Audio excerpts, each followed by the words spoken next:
أعوذ بالله من الشيطان الرجيم بسم الله الرحمن الرحيم الحمد لله رب العالمين والصلاة والسلام على أشرف الأنبياء والمرسلين محمد وآله الطيبين الطاهرين لا سيما معية الله في الأرضين لعنة الداعمة على أعدائهم أجمعين أما بعد. Həzrət İmam-ı Zaman Əcələllahü Fərəcəhuş Təalanın haqqında biz mətləblərə toxunmaq istədik. Daxil olan suallar, məsələlər ki, bunu bizə vadar elədi. Qəsdimiz bu idi ki, inşallah Həzrət İmam-ı Zaman Əcələllahü Fərəcəhuşun həyatı haqqında kulli doğumu, qeybəti suğra, qeybəti kübra və zuhurdan sonraki həyatı haqqında mötəbər mənbələrə istinadən dərslər silsiləvi qoyaq keçək. Yəni bu qəsdimizdə var. İnşallah əziz müsəlman bacı və qardaşlardan da bunun üçün dua eləmələrini xahiş edirik. Məhdəviyyət mövzusunun açıqlanması var. Sadəcə suallar gəldi ki, müəyyən zəif hədislərə əsasən insanlara təlqin olunur. Bilmir, indi xətiblər təlqin eləyir. Bu çapdan gəlmiş kitablar bildirir ya görürsən sosial şəbəkələrdə əqli zəif, yəni avamın nas tərəfindən təbliğ olunur. Bunlar ki, ziddiyyətli sualların və əqidənin, etiqadın məsələləri ortaya çıxır. Öncə bir hədislə başlamaq istəyirəm sözümü. Hədis olduqca mötəbər hədisdir. Hər iki firqə, istər əhl-i sünnə, istər əhl-i şiə bunu qəbul eləyir. Böyük Risalətul Ula fil Qaybə kitabının sahibi bu hədisdə qeyd eləyir və şəkk eləyənlər haqqında deyir ki, əksinə o hədis səhihdir. Onun haqqında qədim üləmalar icma və şəhadət veribdir. Hədis budur. Mən matə və ləm yə'rifu imamən zamanihi matə mi'tətən cəhliyyətən. Hər kim zamanəsinin imamını tanımadan ölsə, cahiliyyət ölümü ilə ölmüşdür. Bu hədisə əsasən zamanəsinin imamını tanımadan dünyadan keçən hər bir şəxsin ölümü cahiliyyə dövrünün ölümü kimidir.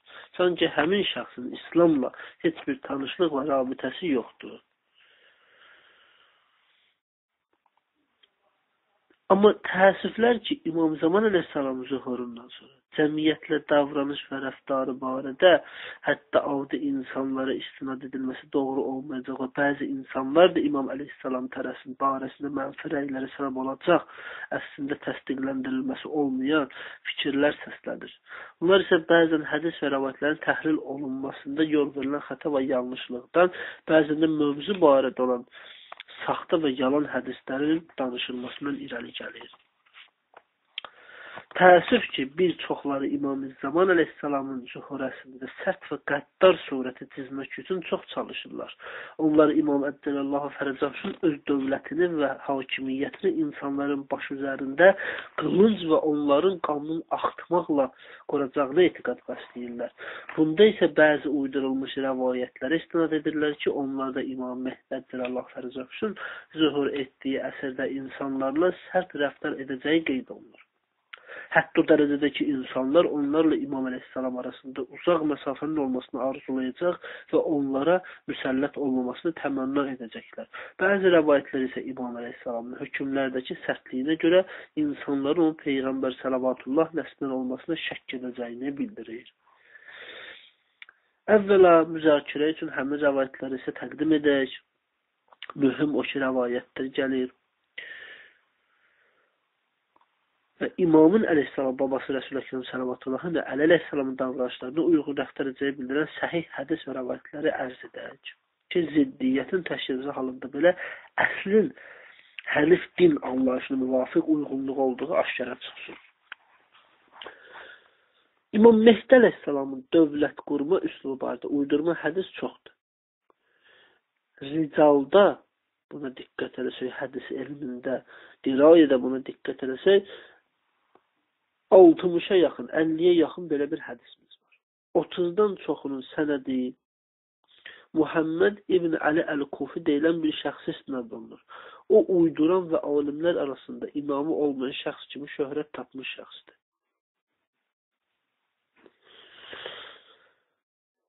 Yəni bu şəxs uydurması kimi məşhur olmuş şəxsdir.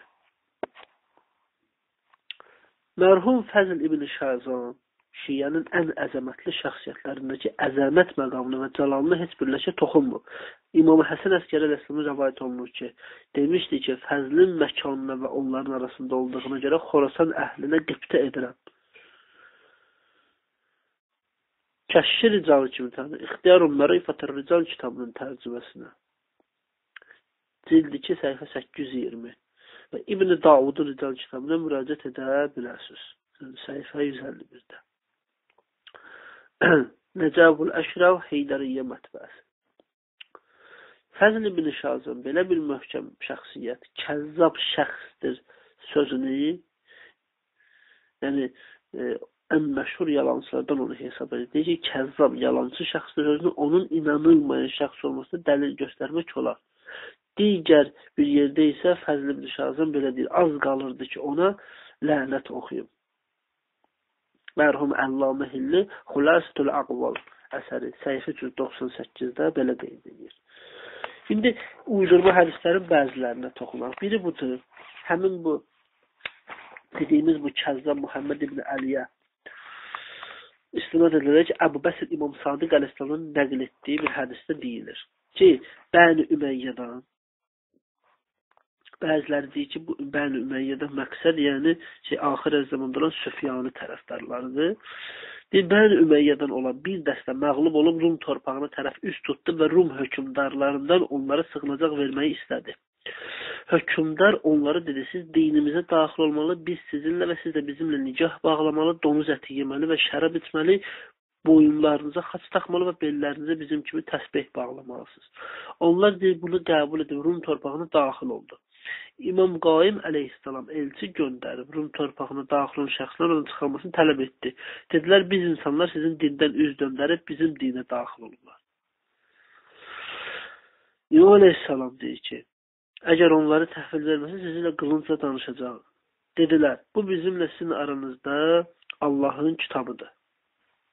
Yəni ona əsasən Allahın kitabına hökm edək. Dedi, mən razıyam.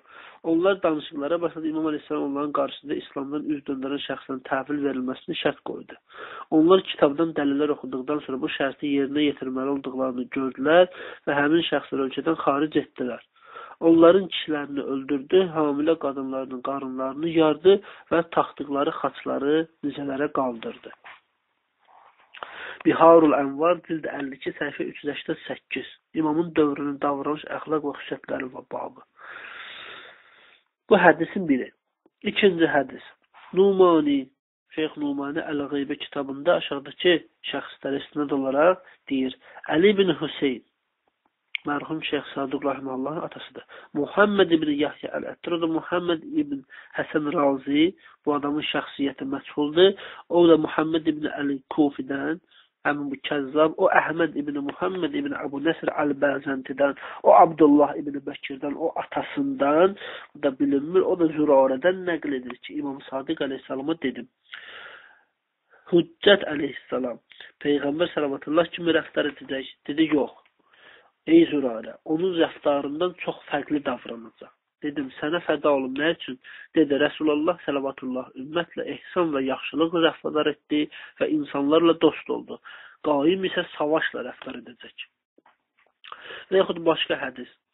Muhammed ibn Əl-Kufidə, həmin bu Kəzzabdan, o Bazəntidən, o Əlaidən, o da Muhammeddən nəql edir ki, dedi, İmam Baqir əleyhissalam belə dediyini eşitdim. Əgər insanlar qaim zühur etdikdən sonra nələr edəcəyini bilsəydilər, onu görməyi diləməzdilər. İnsanları öldürəcək. Hətta insanlar deyəcək, biz Muhammedin ailəsindən deyilik və bu insan o ailədən deyil. Əgər onun ailəsindən olsaydı, rəhm edərdi. Bunlar onun qətildə həddi aşdığına görədir. Sanki bu rəvayətlər Həccic ibn Yusuf Səqəfidən danışır. Sanki bu rəvayətlər Yeziddən, Şimirdən danışır. Muhammed ibn Əl-Kufi yenə Bazəntidən, o Asim ibn Həmid Həmmaddan, o da Əbu Bəsirdən rəvayət edir. İmam Baqir əleyhissalam ki, o işləri yalnız qılıncla həll edəcək. Heç kəsdən tövbə tələb etməyəcək. Bu da bir yalan uydurma. Yine Muhammed İbni Əl-Kufi, Həsən İbni Məhbubdan, o Ali İbni Həmzə Bətainidən, o da Əbu Bəsirdən İmam Sadiq əleyhissalam belə dediğini rəvayət edir. Qaimin zuhuruna nə üçün tələsirsiniz? Allaha and olsun ki, o məsələləri qılıncla həll edəcək və ölümlər qılıncın kölgəsində olacaq. Bəs Qeybət Ət-Tusidə səhifə 459-460-da bu hədisi gətirir və rəddiyyəsini şeyx vermişdir. Hədisin sənədi də problemlidir. Bu da uydurmadır. Muhammed ibn Əl-Kufi deyir, həmin bu kəzzab və Əli ibn Əbu Həmzə Bətaini də İslamdan üz döndərmiş şəxsdir. Vaqiflərin şeyxlərindən imamətin İmam Musa ibn Cəfər əleyhissalamla xətl olduğunu və qaib imamın da olduğunu iddia edib. Onun 12 imamı etiqadı olmadı. Zahirən onun rəvayətləri Kufinin rəvayətlərinə bənzəyir. Bu şəxs İmam Rıza əleyhissalam barəsində onun imamətini inkar etmək üçün demişdi. Sonra onu oddan toxacla vurdular və qəbri qiyamətədək od içində oldu. Bu hədisi həmin bu kəzzab özü uydurmuşdu. Diqqət eləyə bilər. İbn-i Şəhraşımın Mənaqib Ali ibn Əbi Talib cildü səhifə 449. Yəni dediyinə görə Nəuzubillahi İmam Rıza əleyhissalam 1200 ildə qəbrində yanır. Belə şəxsin rəvayət etdiyi xəbərə necə inanaq? İnanmaq olarmı? Amma buna etimad edirlər insanlar. Və yaxud başqası, Əli ibn Əbu Həmzə Bətaini, yenə həmin bu kəzzab, o atasından, o Əbu Bəsirdən, o da Əbu Abdullah İmam Sadiq əleyhissalamla nəql edir ki, qaim zühur edəndə ərəblə Qureyş arasında yalnız qılınc olacaq. Hər şey qılıncla həll olunacaq. Diqqət edirsiniz, Əl-Qeybət Tusi, Şeyx Tusinin səhifə 277-də qeydi, Ravəndirin Əl-Xəraid vəl-Cəraih cildi səhifə 1155, Əl-Qeybə Nu'manin səhifə 234-də bunların rəddiyyəsi vardır. Təqdim olunan rəvayətlərin sənəd zəncirinin hamısı Muhammed ibn Əl-Kufi və Bətaini ilə bitir. Bu barədə olan hədislərdə onlardan sonra etibar edilməyən başqa ravilər də var ki, biz əsas mühüm olan kəzzabları adını qeyd etdik. Ki, siz insanlar adı eşidərkən diqqətli olasınız. Bu rəvayətlərin sənədlərinə qarşı etirazlardan əlavə, onları din və şəriətin əsası ziddiyyət təşkil etdiyini, qəbul edilməsini və təsdiqlənməsinin mümkün olmadığını söyləyə bilərik. Məlumdur ki, İmam Mehdi əleyhissalamın, İmam Mehdi Muntəzərin Əccələllahu fərəcəhşun vəzifəsi ədaləti bərqərar etmək, zülm və fəsadın kökünü kəsməkdir.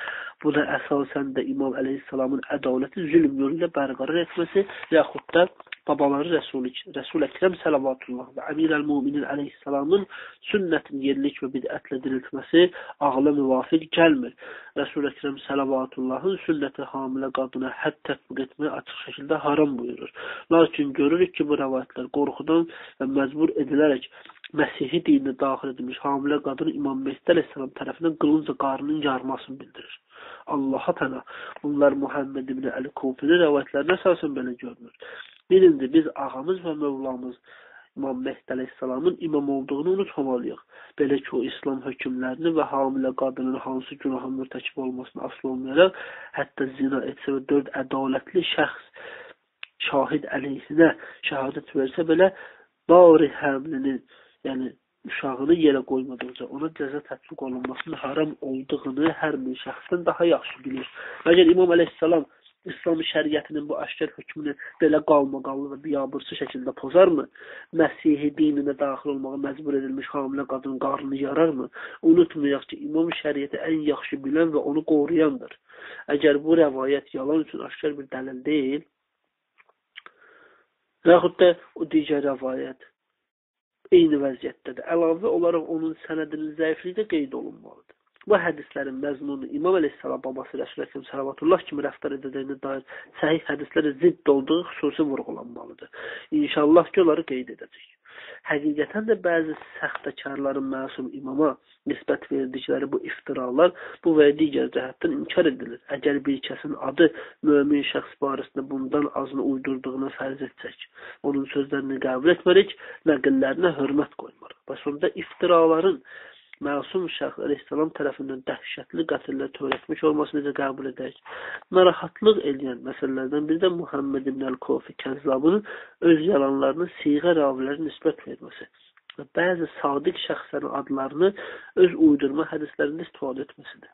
Necə ki, 5-ci rəvayətdə Həsən ibn Məhbubun adını zikr edib. Ki, bayaq qeyd etdik.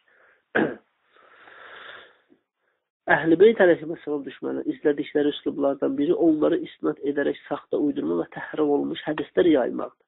Hədəfləri İslamı təhrif və anlayışlarında təhriflər yaratmaq, pak itirəti əleyhissalam insanların gözündən salmaq və onları layiq olmadıqları sifətlərlə məşhur etmişdir. Bununla da onların insanlar Peyğəmbər sallallahu pak Əhl-i Beytinin tərəfində uzaqlaşdırmaq arzuları həyata keçəcək. Saxtakarların ən çox iftira atdığı və adından hədis uydurduğu imamlar İmam Baqir əleyhissalam və İmam Sadiq əleyhissalam olub. Aşağıdakı rəvayətlərə diqqət eləsək, bu aydın olar. İmam Sadiq əleyhissalam rəvayət olunur ki, dedi: Muğeyrə ibn Səid, Allahın lənəti üzərinə olsun, atamın əshabələrinin kitablarında hədislər saxtalaşdırmışdır ki, atam o hədisləri söyləməyib. Allahdan qorxun, Rəbbimizin sözünə və Peyğəmbərimiz Muhammed Səlavatıllahın sünnətinə müxalif olan sözləri bizə istinad etmin. Biz bir hədis nəql etdikdə deyirik, uca Allah buyurdu və Allahın Rəsulü Səlavatullah dedi. Yunus deyir, İraqa yetişdim və orada İmam Baqir əleyhissalamın, İmam Sadiq əleyhissalam səhabələri rastlaşdım. Onlar bir yerə toplaşmışdı. Onları dinlədim və kitablarından götürdüm. Sonra onları İmam Rıza əleyhissalama təqdim etdim. Orada olan bir çox hədisin İmam Sadiq əleyhissalamın olmadığını söyledi. Dedi, Əbul-Xattab İmam Sadiq əleyhissalam adından yalan danışıb. Allah Əbul-Xattaba, həmcə Əbul-Xattabın əshabələrini lənət etsin. Bu günədək İmam Sadiq əleyhissalamın əshabələrinin kitablarında hədislər saxtalaşdırırlar. Müraciət eləyə bilərsiniz bunların geniş araşdırması İxtiyar-ı Ma'rifətur Rical kitabına. 2-ci cildi. Muğeyrə ibn Səidin və həmçinin Həsən ibn Bətainin həyatına. Haşim ibn Həkəm İmam Sadiq əleyhissalam belə dediyini deyir. Muğeyrə ibn Səid atama yalan istinad edirdi. Onun əshabələri atamın səhabələrinin arasında gizlənirdi. Onlar da kitabları alır, Muğeyrəyə verir. O da oraya küfür və Allahsızlıq fikirlərini əlavə edərək saxtalaşdırır və atama nisbət verirdi. Sonra həmin kitabları atamın əshabələrinə qaytarırdı. Bu iki yalancı və fırıldıqçının prinsipidir ki, İslam ümməti onlara mübtəla olub. Kitablarda bu cür şəxslərin zikr olunmasına çox rast gəlmək olur. Lakin indi onları tam qeyd edə bilmərik. Yəni, vaxtımız da azdır. Məsələn, mərhum Şeyx Təbərsi bu rəvayətlərin etibarlı olduğunu rədd edir. Mərhum Şeyx Təbərsi İslam dininin əmini Əbu Əli Əl-Fəzl İbn Həsən İbn Fəzldir əslində. 548-ci Hicri qəmərində dünyaya gəlib. İmamçı, 12 imamçı, fəqih, muhaddis, təfsir və lüğət alimidir. Şeyx Təbərsi kimi tanınmışdır. 6-cı Hicri əsrdə Şiənlə görkəmli alim olub. Oğlu Məkarimul Əxlaq kitabının müəllifi Həsən ibn Fəzildir. Nəvəsi Mişqatul Ənvar kitabının sahibi Əli ibn Həsəndir. Hamısı görkəmli şəxsiyyətlər olub. Xonsarinin Rəvzatul Cənnət kitabının tərcüməsinə müraciət eləyə bilərsiniz. Həm Təqabətul Aləmi Şiə əsərinə müraciət edirsiniz, bu alim haqqında geniş məlumat götürə bilərsiniz. Ki, Məzmunul Bəyan əsəri ki, mədrəsələrdə tətbiq olunur, keçilir, təfsir dərsliyidir. Həmin bu əsərin müəllifidir, təfsirin müəllifidir. Mərhum bu Şeyx Təbəsi İlamul Və'ra kitabında deyir ki, dedilər, icma var ki, Rəsul Əsələm Səlavatıllahdan sonra Peyğəmbər olmayacaq. Ancaq təsdiq edirsiniz ki, Qaim əleyhissalamın zühur etdikdə kitab əhlinin cizlə almayacaq. 20 yaşına çatan və dində fəqihləşməyən şəxsləri qətlə yetirəcək, məscidlərin sökülməsini əmr edəcək, Davud əleyhissalamın hökmü kimi dəlil tələb etmədən hökm edəcək və s. Buna bənzər şeylər. Bu hazırki şəriətin ləğvi və onun hökmlərinin batil olmasına bariz nümunədir. Artıq tələffüz etməsək belə İmam əleyhissalam üçün peyğəmbərlik məqamını isbat etmədikmi? Cavab, onun İmam əleyhissalamın kitab əhlindən cizyə almaması və 20 yaşına çatmış, lakin dində fəqihləşmiş gəncləri qətl edəcək barədə xəbərlər, rəvayətlərdə varid olsa da bunlar aydınlaşmamış və məchul məsələlərdir. Ancaq məscidlərin sökülməsi caiz olan məsələdir. Bu sökülmələr Allaha təqva üzrə bina olunmamış və ya Allahın əmrinə xilaf olaraq tikilmiş məscidlərə aid edilə bilər. Bu şəriətə də müvafiqdir, belə ki, Peyğəmbər sallallahu da bunu edirdi. Amma İmam əleyhissalamın Ali Davud kimi dəlil tələb etmədən hökm etməsi məsələsi tam aydın olmayan məsələdir. Hətta səhih olsa belə, bunun təbili isə bildiyi elmlə hökm edəcək. Əgər imam və ya hakim bu işi dəqiq bilsə, vacib işi soruşmadan öz bilməsi hökm etsin. Bunda şəriətin ləğv olunması yoxdur. Göründüyü ki, məşhur hədis alimə hesab olunan Təbərsi İmam əleyhissalamın sərtlik və qəddarlıqla rəftar edəcəyini rədd edir. İndi gələk səhih rəvayətlərə. Bəs görə səhih rəvayətlərin təarruzu necədir, müvafiqdir, müxalifdir?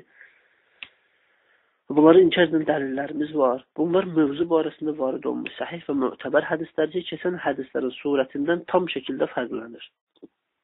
Səhih rəvayətlər qaranlıq fikir və yanlışlıqlar yaratmadan İmam əleyhissalamın hökmünün babaları Nəbiyyül Mustafa sallallahu və Əmir əl-Müminin əleyhissalamın hökmü formasına uyğunluq təşkil etdiyinə təkid edir. Onlardan bir neçəsini deyək. Həmmad ibn Osmandandır biri, onu Şeyx Kuleyni Bərqidən, o atası Muhammed ibn Yəhya Xəzzazdan, o da Həmmad ibn Osmandan nəql edərək İmam Sadiq əleyhissalamın belə dediyini deyir. Qaimimiz zühur etdikdə Əlinin libasını geyəcək və Əli kimi rəftar edəcək. Usul-u Kafi cild 1 səhifə 411-də. Bu biri. İkinci hədisimiz Muhammed ibn Müslimdən nəql olunan səhih hədisdir. Şeyx Tusi Ət-Təhzib kitabında Muhammed ibn Həsən Səffar və Muhammed ibn Hüseyn ibn Əbul-Xattabdan, o Cəfər ibn Bəşirdən və Muhammed ibn Abdullah ibn Hilaldan, o Əla ibn Rəzin Qalaldan, o da Muhammed ibn Müslimdən nəql edir ki, İmam Baqir əleyhissalamdan soruşdu. Qaim zühur etdikdə necə rəftar edəcək? Dedi, İslamın zahir olması üçün Peyğəmbər səlavatıllahın rəftar etdiyi kimi davranacaq. Şimdi baxın, özünüz əql sahibləri qərar verin. Yaxud üçüncü rəvayəti zikr eləyək. Bu rəvayəti Şeyx Mufid rahiməhullah. Şeyx Mufid də ki, şiənin fəxirlərindəndir. Məsumların əsr yaşadığı dövrə yaxın zamanda yaşayıb, rəvayətlərini imamların, səhabələrinin kitablarından nəql edib, gah rəvayət imamların, səhabələrinin Əl-Usulul Ərbə'immə adlı kitablarının üstünə rəvayət edib, gah da nəqlinin birbaşa olmadığını işarə etməklə rəvayət olunur deməklə nəql edib. Ən çox rəvayət etdiyi şəxs Mufazzal ibn Ömərdir ki, ona inamda da ixtilaf var. Bəzi görkəmli cəlalına onun nəql etdiyi bəzi rəvayətləri təbii üzərinə nisbət vermişlər, necə ki, Zürarənin bəzi rəvayətləri bu qismdən hesab olunur. Hər halda məşhura tabi olaraq demək lazımdır ki, Mufazzal sirə və bir çox fəqihlərin etimad etdiyi şəxsdir ki, Əl-İrşad əsərinə müraciət eləyə bilərsiniz Şeyx Mufidin. Həm İxtiyar-ı Ma'rifatur Ricala ki, Mufazzal ibn Ömərə baxa bilərsiniz. Həmin bu müfəddəl İmam Sadiq əleyhissalam nəql edir ki, digər bir sənədlə Əbu Ömərdən, o Cəmil ibn Durracdan, o Müyəssir ibn Abdüləzizdən, o da İmam Sadiq əleyhissalamdan nəql edir ki, varid olmuşdur belə bir hədis. Dedi, uca Allah qaimə zahir olmağa izin verdikdə İmam əleyhissalam minbərə qalxacaq, insanları özünə tərəf çağıracaq, insanları Allaha və haqqa dəvət edəcək, onlar Rəsulullah sələvatullah kimi rəftar edəcək və onun kimi davranacaq. Həmçinin Seyyid ibn Tavus rahiməhullah nəql etdiyi ziyarətnamələrin birində İmam əleyhissalamın rəftarı barədə dəqiq vəsflər varid olub.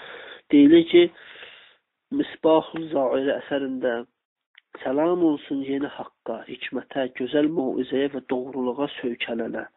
Şək yoxdur ki, insan bu kəlmələri əvvəlki hədisləri nəzərə almadan oxuduqda, İmam əleyhissalamın xüsusiyyətlərinə diqqət yetirdikdə sanki oradakı məqsədin Peyğəmbər salavatullah olduğunu zənn edir. Çünki Peyğəmbər salavatullah dəfələrlə belə kəlmələrlə zikr olunur. 5-ci hədisimiz qeybəti. Əl-Qeybədin o Şeyx Numanın kitabından müvəssəq və həsən sayılan rəvayətdir ki, yəni siğə inanılan hədis mənasındadır.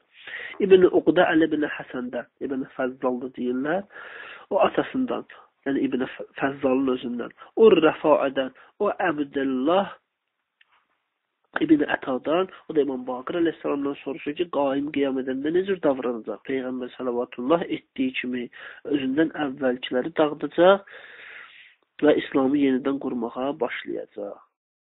Həzrət buyurdu. Yəni necə Peyğəmbər özündən əvvəlki Yahudilik, Nəsranilik, Məcusilik, şirk sütunlarını yıxdı, İmam Mehdi əleyhissalam da özünün həqiqi və əsl İslam dövlətini təsis etməsi üçün zahiri İslamla danışan, lakin batinində ona zidd olan hər bir şeyi dünyadan siləcək.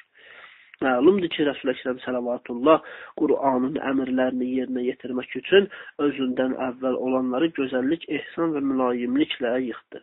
Uca Allah buyurur Qur'an-ı Kərimdəki Ali İmran surəsinin 159-cu ayəsi, Allahın rəhməti səbəbinə sən onlarla yumuşaq rəftar etdin. Əgər qaba və sərt ürəkli olsaydın, əlbəttə onlar sənin ətrafından dağılıb gedərdilər. O bütün insanlarla belə davranır. Təkcə müsəlmanlarla deyil, İmam Mehdi əleyhissalam da hətta müşriklərə qarşı belə olacaq. Bəs müsəlmanlara qarşı necə olacaq? Daha mərhəmətli olaraq, necə qatil qismində ola bilər? Növbəti hədis müxtəlif sənədlərlə, həm əvvəlki, həm də sonraki alimlər, mərhum Şeyx Səbuq, Şeyx Abbas Qummi, Təbərsi, İrbəli və s. bu hədisi nəql ediblər. İbn Abbas Peyğəmbər sallallahu belə dediyini söyləyir ki, onlardan 9-cusu, yəni İmam Hüseyn övladlarının 9-cusu, əhl-i beytimdən olan ümmətimin məhdisidir. İnsanlardan sol yanağında olan xalı, sözləri və hərəkətləri ilə mənə ən çox oxşayanıdır.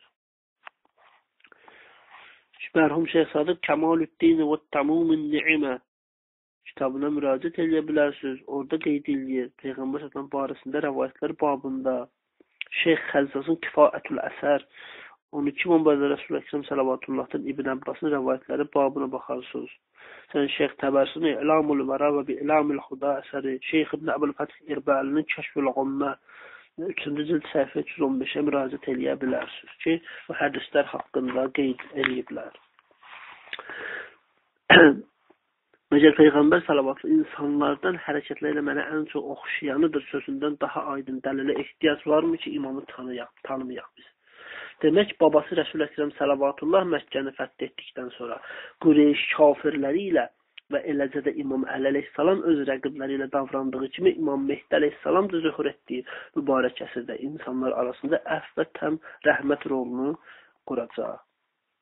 Növbəti bir rəvayət Şeyx Bərqi atasından, o Muhammed ibn Xəzzazın, o da Həmmad ibn Osmanın, o da İmam-ı Sadiq əleyhissalamdan nəql edir ki, qaimizi qiyam etdikdə Əli əleyhissalamın libasını geyəcək və onu kimi rəftar edəcəkdir.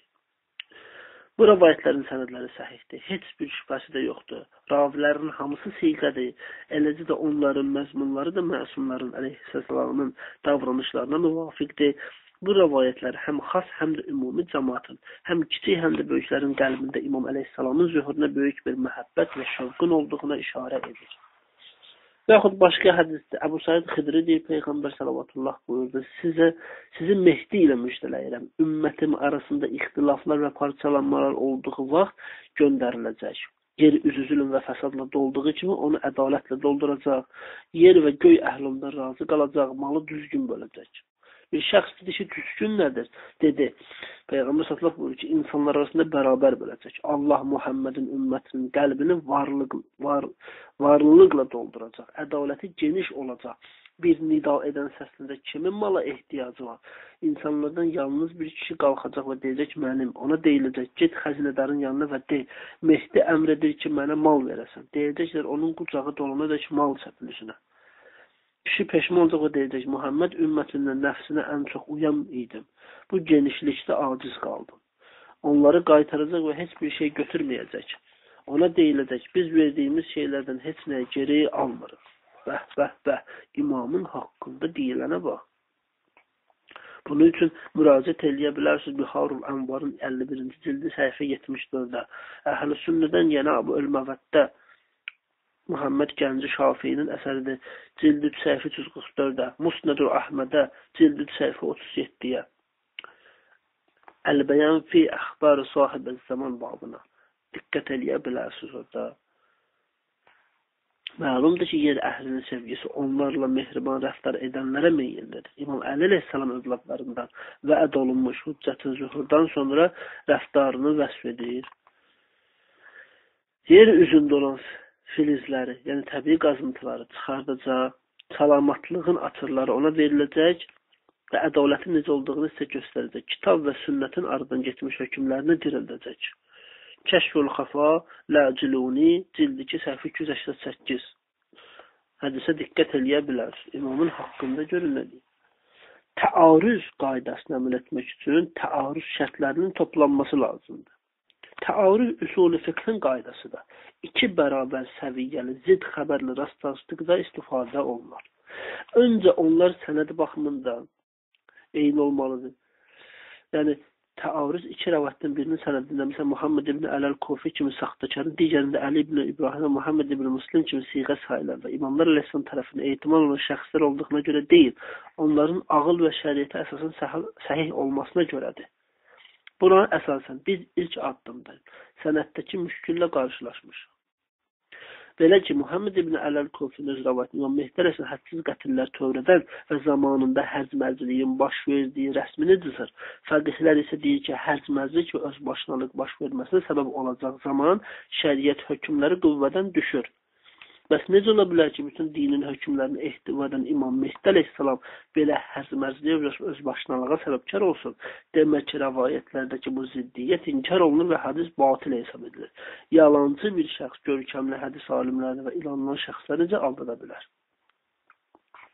Bax, öncə də deyirik, onlar sənəd baxımından eyni olmalıdır. Hər ikisinin səhih olduğu müəyyən olduqda, hansının hökm baxımından Qur'ana müvafiq olduğu təyin olunmalıdır və müvafiq olanı götürülməlidir.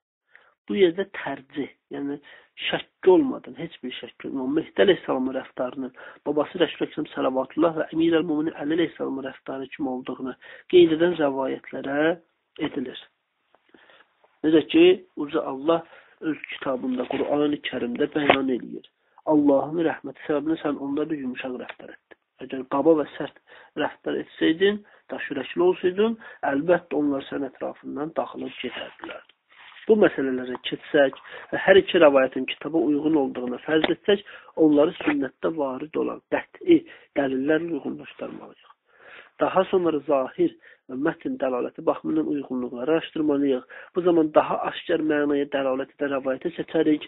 Əgər bu baxımdan da bərabər olsun, hər ikisi tərk olunur mərhələsinə yetişərik. Bu iki rəvayət sanki olmamış kimi qəbul edilir. Bu, usul-i fiqhdə fəqihlər tərəfindən əməl olunan rəvayətlərin təarüzü babının qaydasıdır.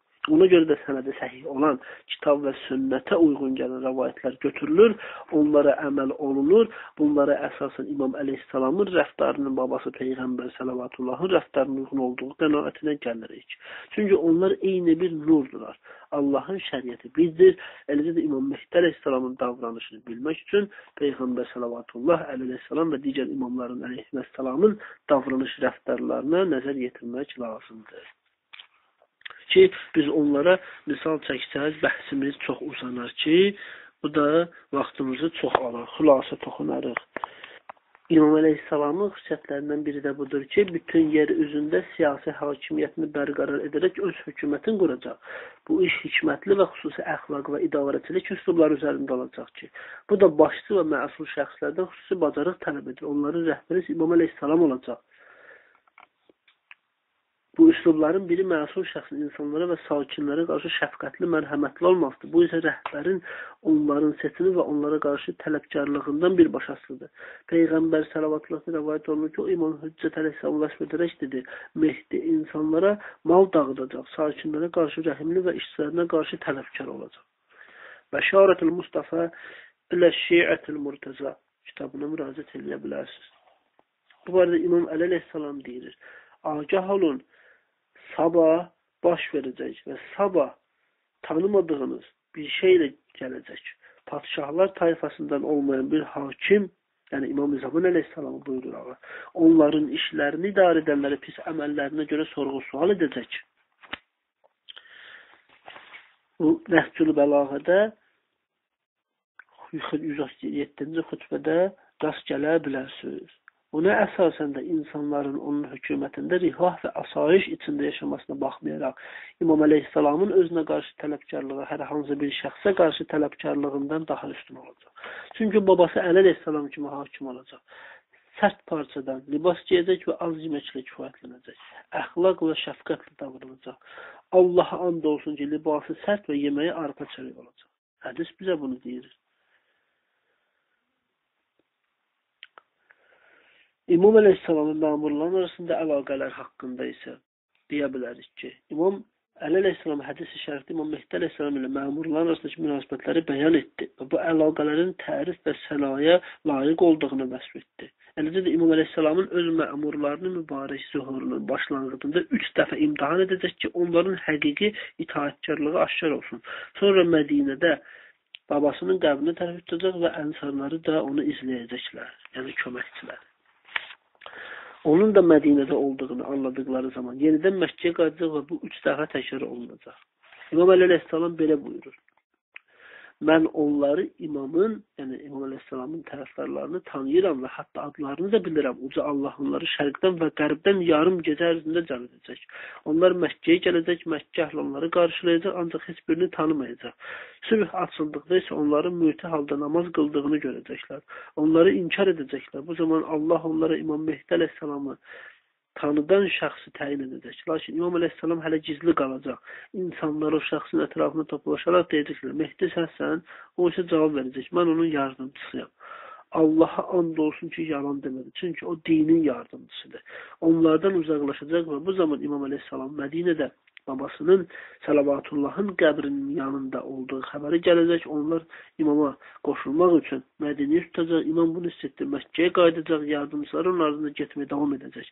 Nəhayət imam onlara cavab verəcək və deyəcək. Siz üz döndərmədikcə, oğurluq etmədikdə, zina etmədikdə, öldürülməsi haram şəxsi öldürmədikcə, açıq aydın günah etmədikdə, bir şəxsi nahaqdan vurmadıqca, qızıl, gümüş, buğda toplamadıqca, yetim malı yemədikcə, bildiyinizdən başqa şeyə şəhadət vermədikcə, məscidləri xarab etmədikcə, müsəlmanı təhqir etmədikcə, haqsız yerə lənət oxumadıqca, şərab içmədikcə, qızıl və ipək giymədikcə, riba almadıqca, nahaq qan tökmədikcə, əmin etdikdən sonra aldatmadıqca, kafir və münafiq olmadıqca, söymədikcə, cod libas giydikcə, yanağınızı torpağa qoyduqca, Allah yolunda haqqı ilə cihad etdikcə, nəfsinizə nifrət bəslədikcə, yəni nəcisə nifrət bəslədikcə, yaxşılığı əmr edib pislikdən çəkindirdikcə, mən sizləyəm.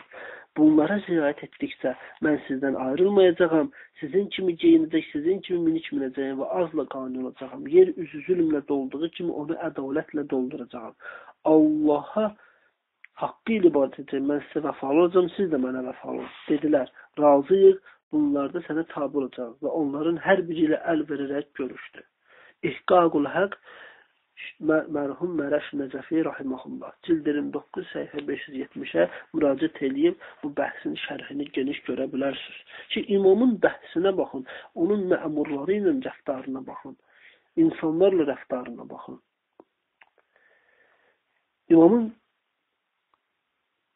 müzakirəyə açıq qalan digər bir məsələsi də heç bir şahid və dəlil tələb etmədən insanlar arasında hökm etməsidir. Əksinə, onun hökmündəki dəlili Allahın qeyb ölümündən onu ilham etdikləri olacaq. Bu zaman bəzi dəlil və şərtlər, şahidləri də istinad edəcək. Bunlar İmam Mehdi Əleyhisselamın insanlar arasında Davud Əleyhisselam hökm üslubundan qəzavət edəcək və öz elmi ilə qərar çıxacağı barədə hədislərdə öz əksini tapır. İndi isə bu rəvayətlərin birində deyək. Abdullah ibn Əzlam İmam Sadiq Əleyhisselamdan deyir. Hədis Mustadrakül Vəsailin cild 17 səhifə 364-cə gəlir. Deyir ki, Avli Muhammedin Səlavatullahın qaimi qiyam etdikdə Davud Əleyhisselam hökmü ilə hökm edəcək, heç bir dəlilə ehtiyac duymayacaq. Allah ona ilham edəcək və o elmi ilə qərar çıxacaq. Burada aşağıdakı mətləblərə müzakirə olunur. Bəzi məsələlərə aydınlıq gətirək. Davud Əleyhisselamın şahid və dəlilsiz hökm verməsi bir dəfə baş verib. Və bu hadisəni Daimul İslam kitabının müəllifi mürsəl şəkildə, yəni hədis ravilərin adlarını zikr eləmədən birbaşa nəql edib. Bu hədisin bütünlüklə və bəzi sirrin saxtalaşdırıldığı barədə bir çox sübutlar var. Bu cür dəlilin hər hansı bir şəri hökm üçün dəlil olması mümkün deyil. Xüsusən də İmam Mehdi əleyhissalam üçün. Bu hekayədən başqa Davud əleyhissalamın həyatının sonuna dək şəhid və dəlillə hökm çıxardığı müşahidə etmək olar. Necə ki, yuxarıdakı rəvayətin qeyd etdiyimizin əvvəlində və sonunda buna işarə edilir. Uca Allah ona vəhy etdi, ey Davud, onların arasında şahid və dəlillərlə hökm et. Sonunda isə, ey Davud, mənim sonraya saxladığım işlərin tez baş verməsini diləmə, məxluqlarım arasında sənə əmr etdiklərimlə hökm et. Qazi Numan Əl-Məğribinin əsəridir bu. Davamül İslam 2-ci cild səhifə 518-də müraciət edə bilərsiniz. İkinci, bu üslub Peyğəmbər sallallahu izlədiyi yola da uyğun deyil. Belə ki, Peyğəmbər sallallahu daim deyirdi, mən sizin arasında şahid və dəlillə hökm edirəm. Usul-i Kafi, cildi 7, səhifə 414. Daha doğrusu bu Firu'l Kafidəndir. Yəni, Usul-i Kafi deyirik. Usul-i Kafinin özü 8 cilddir ki, Usul-i Kafidir. 4-ü Firu'l Kafidir, biri Ravzatül Kafi adıyla. Ki, cəmi 8 cilddir. Peyğəmbər sallallahu hökm edərkən deyirdi ki, mən sizin arasında şahid və dəlillə hökm edəcəyəm. Qarşı tərəfə dair dəlillərinizi deyin. Kimdən qardaşının malını alıb qaytarsam, həqiqətən də bununla ondan odu dəf etmiş olaram. Yəni, cəhənnəmin əzabını dəf etmiş olaram. Vəsaul-i Şiyyə cildirin 7 səhifə 232. Bu səbəbdən də insanlardan Peyğəmbər sallallahu ən çox bənzəyən şəxs olan İmam əleyhissalamın dəlilsiz hökm verməyə nisbət verilməsi doğru olmaz. Zuhur fəlsəfəsi, ədalətin zahir olması, İmamın babasının şəriətini və sünnətini bərpa etmək olan şəxsi Rəsul-i Əkrəm sallallahu izlədiyi yolun uzaqlaşması və insanlar arasında fərqli üslubda hökm verməsi düzgün deyil, düzgün də sayılmaz. Geniş yayılmış və mütəbər rəvayətlərdə qeyd olunan Davud kimi hökm edəcək sözünün mənası, yəni şahid və dəlillərlə hökm edəcək. Belə ki, Davud əleyhissalam Rəbbindən insanlar arasında haqq ədalətlə hökm etmək əmrini alıb. Uca Allah bu barədə Quranda buyurur ki, Sad surəsinin 26-cı ayəsi, ey Davud, biz səni yer üzərində xəlifə qərar verdik. İnsanlar arasında haqq ədalətlə hökm et. Sonra Allah Teala buyurur ki, onların arasında dəlillərlə hökm et və and içmək üçün dəlillərə mənim adımı əlavə et. Yəni, dəlili olmayan şəxslərə. Beləliklə, Davud Peyğəmbərin əleyhissalamın zahirə əsaslarına hökm verdiyini görürük. Şeyx Mufid Rahiməllah İmam Müntəzər Hüccət əleyhissalamın insanlar arasında Rəsul-i Əkrəm salavatla və Davud əleyhissalam sünnətləsə qəzavət edəcəyini işarət edən rəvayətləri nəql edir. Qeyd olunanlara əsasən həqiqətən də Peyğəmbər salavatla insanlar arasında yalnız şahid və dəlillərlə hökm edirdi. Bu Peyğəmbərlərin üslub və vəzifələrinə əsasən Davud əleyhissalam və Rəsul-i Əkrəm salavatullah kimi hökm etdiyinə dəlalət edir. Şeyx Mufid Əl-İrşad əsərinin 2-ci cildinin səhifə 384-də belə hədis qeyd edilir ki, qaim zöhr etdikdə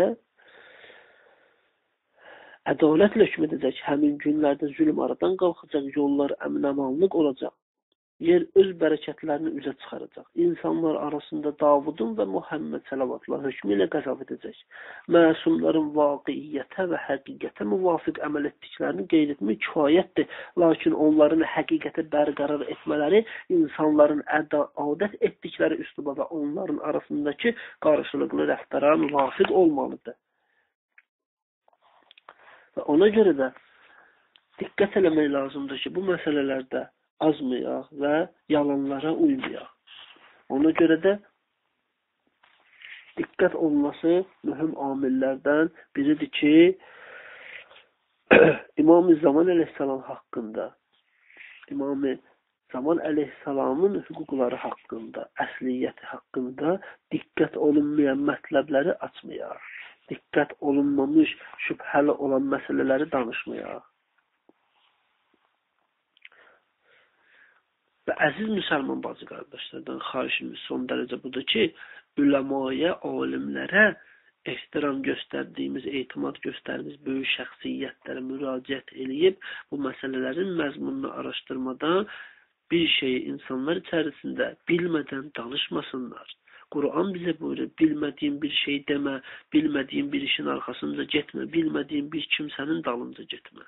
Ona görə bu məsələdə çox diqqətli olmalıyıq ki, əziz vaizlərdən, xətiblərdən, moizə eləyənlərdən də son dərəcə xahişimiz, yenə deyirəm, son dərəcə təfəkkürümüz budur ki, bu diqqət eləsinlər bu məsələlərdə və yanlış hədis və rəvayətləri insanların öhdəsinə buraxmasınlar ki, bu cür azğınlıqlar da yaranmasın. Vəlhamdülillah Rabbil aləmin.